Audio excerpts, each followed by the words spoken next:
25 तारीख की ये घटना है और 24 तारीख को क्षेत्र से हमारी जनता का कहना हुआ कि सीओ साहब कह रहे हैं कि आप यहाँ से सूची भेजे ही नहीं, जिसके कारण हम लोगों को जीआर राशि नहीं मिल रही है। तो इस बात का पुष्टि करने के लिए मैं वो वीडियो आपको मैं दिखाऊंगी। यानी कि जब क्षेत्र से मैं आ गई और उस जनता के बीच जाते जाते शाम हो गई है, वो शाम का वीडियो है। जब शाम को मैं गई हूँ तो जनता फिर यही बात बोलने लगी, तो मैं वहीं से फोन लगाई हूँ सीओ साहब को कि ये सीओ साहब मैं क्षेत्र में आई हूँ और मैं ये जानना चाह रही हूँ कि आप यहाँ जनता को क्या बोल रहे हैं कि हमारे द्वारा आपको सूची नहीं दिया गया है। तो नहीं ऐसा नहीं है, सूची तो मिल गया है। तो सूची जब मिल गया तो क्या जनता को मिलेगा ना जीआर राशि, तो मिलेगा। वो मैं वीडियो दूंगी जो हमारी बात हुई है सीओ साहब के साथ। तो मैं पूछी कब, तो मिलेगा, चल रहा है, धीरे धीरे जा रहा है, ये उनका जवाब हुआ। तो फिर मैं सोची अब तो जनता को क्लियर नहीं हो पाया क्या होगा नहीं होगा। फिर मैं पूछी कि ठीक है मिलेगा तो सही है, लेकिन ये क्लियर कीजिए कि कितने लोगों को दे रहे हैं, कितने लोगों को जीआर राशि मिलेगी। तो वो कहते हैं 30 से 40 लोग।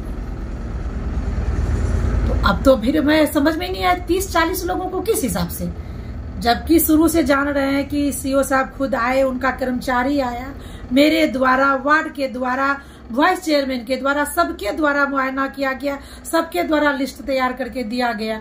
तो फिर ये बात कहां से आती है कि हमने लिस्ट नहीं दिया।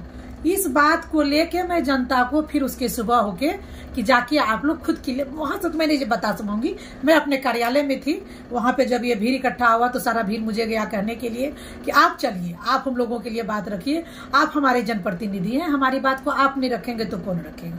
मुझे भी लगा सही बात है। तो फिर मैं जनता के साथ कार्यालय पहुंची, अंचल कार्यालय। वहां जब आई तो मैं देखी, वो भी वीडियो है, जब मैं आ रही हूँ तो मैं देखी कि सीओ साहब के कार्यालय के गेट पर 5 पुलिसकर्मी तैनात हैं। उसमें एक शंकर चौकीदार आके मुझसे कहा कि मैडम भीड़ भाड़ को इधर रहने दीजिए, आप जाके सीओ साहब से बात कर लीजिए। तो हमको भी लगा सही बात है। मैं जब गई चैम्बर में तो मुझे एक कुर्सी मिला बैठने के लिए, मैं बैठ गई।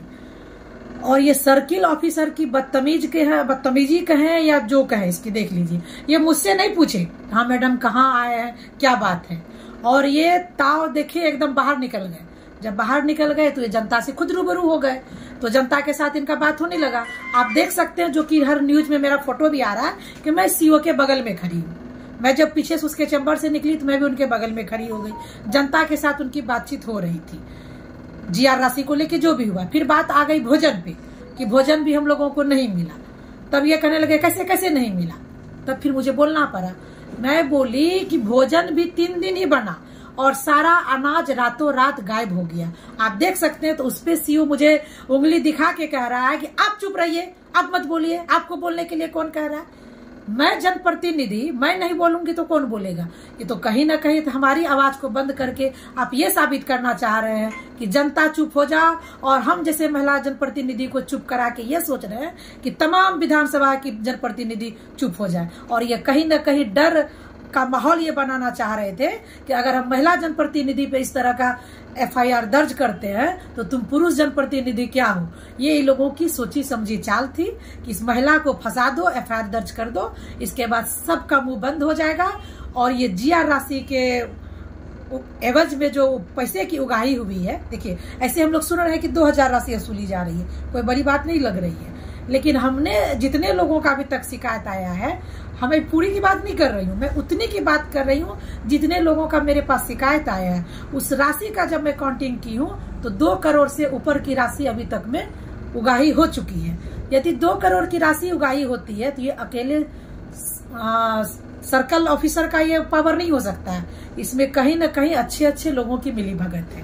तो मैं जानना चाहती हूँ कि मिली भगत किस किस की है। अगर हमारे वरीय पदाधिकारी की, हमारे पुलिस अधीक्षक की अगर इसमें कहीं लिपापोती नहीं है, तो मैं मांग करती हूँ कि आप लोग इस चीज का जांच कीजिए और इसमें जो दोषी हैं उसके ऊपर कार्रवाई होनी चाहिए। और मुझ जैसे प्रतिष्ठित सम्मानित महिला जनप्रतिनिधि का सम्मान वापस आना चाहिए। हमारे सूबे के मुखिया, हमारे प्रधानमंत्री आए दिन महिला की सम्मान की बात करते हैं, महिला आरक्षण की बात करते हैं, तो वो चीज को खत्म किया जाए। अगर हम जैसी महिला अगर जनता की आवाज उठाते हैं और इस तरह से एफआईआर दर्ज करके दबाया जाता है, तो फिर कहाँ है हमारी सरकार की महिला आरक्षण और महिला सशक्त की बात। मैं क्षेत्र में जाती हूँ, मैं महिला सशक्त करने की बात करती हूँ, मैं महिला सशक्तिकरण की बात करती हूँ। तो मैं यहाँ से अपने सूबे के मुखिया को भी यहाँ से मैं बता देना चाहती हूँ कि आप नीचे का स्तर पर देखिए कि महिला को किस तरह से दबाया जाता है। सिर्फ बोलने से नहीं होगा। नीतीश कुमार जी, हमारे माननीय मुख्यमंत्री जी, बहुत अच्छी बात आपने हमसे पूछा। मैं शुरू से कह रही हूँ कि मैं जब गई थी तो वहाँ पे 5 पुलिसकर्मी तैनात थे। तो क्या मैं उस 5 पुलिसकर्मी के सामने अभद्र कर दी, मैं अभद्र व्यवहार कर दी या धक्का मुक्की कर दी?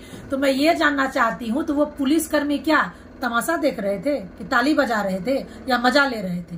उस टाइम में मुझे क्यों नहीं अरेस्ट किया गया? उस टाइम फिर मेरे साथ क्यों नहीं कोई कार्रवाई हुई, अगर इस तरह का कुछ हुआ था तो? दूसरी बात मैं ये कहना चाह रही हूँ कि उन्होंने मेरे ऊपर एलिगेशन लगाया है कि मैंने सरकारी काम में बाधा किया, और सीओ साहब ने जो अपना दे रहा है, उनका जो चल रहा है बाइट, उनका बयान, उसमें वो कह रहे हैं कि मैं हल्ला सुन के बाहर आया। जब आप बाहर आ गए हल्ला सुन के, आप सरकारी काम कहाँ कर रहे थे? बाहर में, उस हॉल में, पब्लिक के साथ खड़े खड़। तीसरा सवाल, वो कह रहे हैं कि अवैध हथियार। मैं बता दूं कि मेरा जो सुरक्षा कर्मी है वो देश का सिपाही है, वो रिटायर फौजी है, और सरकार का ही गाइडलाइन है कि जब आप ये देश की सेवा समाप्ति से आपको जब छुट्टी हो जाती है तो आप कहीं भी अपना सेवा दे सकते हैं, अपना गुजर बसर कर सकते हैं। अब इनके तरफ से भी एक मानहानि का केस हो चुका है, प्रोसेस में है, कि एक इज्जतदार लोगों को आपने कहा है कि वो अवैध हथियार लेकर चलते हैं। इस बात का पुष्टि आप करेंगे? और ये नए नहीं आए हैं, वे विगत कई महीनों से, कई वर्षों से मेरे साथ चल, मुझे लगा 1.5 साल से वो मेरे साथ चल रहे थे। इतना दिन से कहाँ थे वो? मैं अवैध हथियार लेकर चल रही थी, आज नया तो मैं नहीं चल रही हूँ। तीसरी बात, जब यह घटना होती है, वो सीओ ही कह रहे हैं यह घटना हुई है 1:30 बजे। उन्होंने एफआईआर में भी दर्ज कराया है कि घटना है 1:30 बजे की। जब घटना 1:30 बजे की है तो फिर एफआईआर दर्ज करते करते 10 साढ़े 10 क्यों बज गया? क्यों?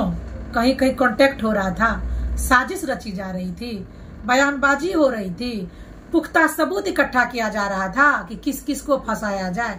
और मैं बता दूं, इस फंसाने के दरमियान में एक लड़का वो है 22 साल का, वो युवा, बेरोजगार युवा, जिसे कि मैं अपना सोशल मीडिया चलाने के लिए दी हूँ, और उसको भी देखा जाए, ये भी जांच किया जाए। उस बच्चे से अगर आप सवाल कीजिएगा तो उसके जवान से आवाज नहीं आती है, उसके ऊपर एफआईआर दर्ज हुआ है। एक लड़का है, वो भी 22-23 साल का है, जो कि हमारे यहाँ वो घूमने के लिए आया, मेरा वो गेस्ट है। वो कल मेरे साथ गया था मेरा कार्यालय देखने के लिए, मेरा कार्यालय कैसा है, उसके ऊपर एफआईआर दर्ज हुआ है।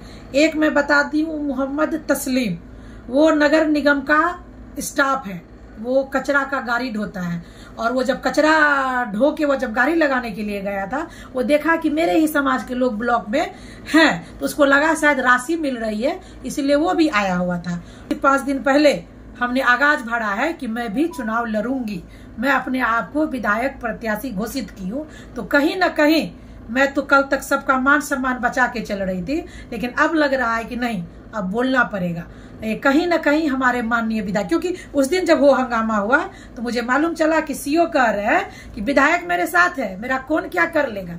तो उस दिन मैं ये समझ ही नहीं पाई कि हमारे स्थानीय विधायक के विषय में बोल रहे हैं। मुझे लगा कि हो सकता है इनके रिलेशन में कोई विधायक होगा, इसलिए ऐसा बोल रहे हैं। लेकिन कल जब हमारी जनता फिर हमको बता रही है, खबर कर रही है कि विधायक जी आते हैं, तो इनके आगे पीछे 2 रंगा बिल्ला चलता है। ये सारा राशि का घोटाला इसी दोनों के अनुसार से होता है, सब जगह वसूली का काम यही दोनों करते हैं। कल हमें खबर आई है कि विधायक जी जब आते हैं, ये दोनों जाके अंचल कार्यालय खाली करा देते हैं, जनता को हटा दिया जाता है। उसके बाद विधायक जी की एंट्री होती है। जब एंट्री होती है तो फिर ये तीनों लोग जाते हैं सर्किल ऑफिसर के चैम्बर में, और सर्किल ऑफिसर के चैम्बर में क्या होता है, दरवाजा बंद हो जाता है। ये बाहर की जनता देख रही है, जिसको वहां से हटाया गया वो देख रही है, और उसके बाद दरवाजा बंद करके कौन सी मीटिंग होती है?